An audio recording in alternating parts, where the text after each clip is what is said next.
Hello बच्चों, let's read the question. Question में given है हमें स्टेटमेंट 1 एंड स्टेटमेंट 2। स्टेटमेंट 1 में कहा गया है two solid spheres of radius r and 2r made of same material are kept in contact. The mutual gravitational force of attraction between them is proportional to 1 is to r raise to 4।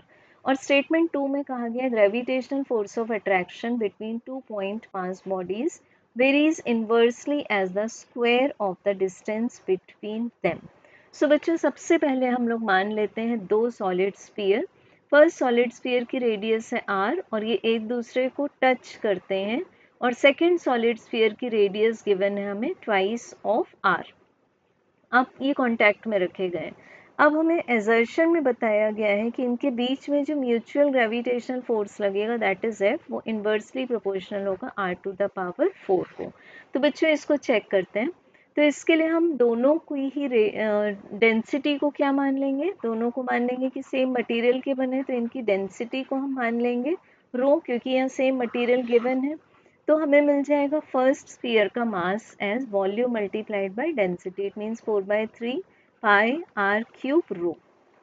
Second sphere का mass होगा 4/3 pi then 2r whole cube times the density.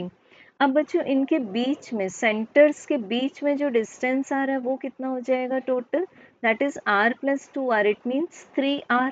तो हमें जो Newton's law of gravitation से formula मिलेगा F is equal to G m1 m2 divided by 3r bracket square. Values put कर देंगे। So this is g divided by 9। m1 की value है हमारे पास में 4/3 पाई r क्यूब रो। m2 की value है हमारे पास में 4/3 पाई 2r होल क्यूब क्या आ जाएगा 8r क्यूब मल्टीप्लाइड बाय रो। अब बच्चों हम देख सकते हैं यहाँ पर कि कॉन्स्टेंट्स को अगर हम अलग एज्यूम कर लें, like what are the constants, देख सकते हैं हम कैपिटल G 4/3 9 8 देन यहाँ से पाई एंड 4/3 अगेन पाई, ये सब कांस्टेंट है। इट मीन्स हमें क्या मिल जाएगा, F is directly proportional to R to the power 4। This is capital R, this is capital R। ठीक, यहाँ पर हम लोगों ने यूज किया हुआ है। तो ये हम देख सकते हैं कि फोर्स किसके प्रोपोर्शनल हो गया, fourth power of the radius of sphere के प्रोपोर्शनल हो गया। तो इट मीन्स यहाँ गिवन है इन्वर्सली प्रोपोर्शनल, तो ये जो स्टेटमेंट 1 है वो फॉल्स है। अब स्टेटमेंट 2 में बताया हुआ है कि जो ग्रेविटेशनल फोर्स है that is inversely proportional to the square of the distance between them.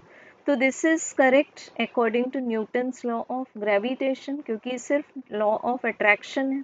तो इट मीन्स स्टेटमेंट 1 हमारे पास में कैसा है, ट्रू है। सो इट मीन्स बच्चों यहाँ पर हम क्या बोल सकते हैं, that correct answer will be statement 1 is false, statement 2 is true. So correct answer will be option C. Thank you.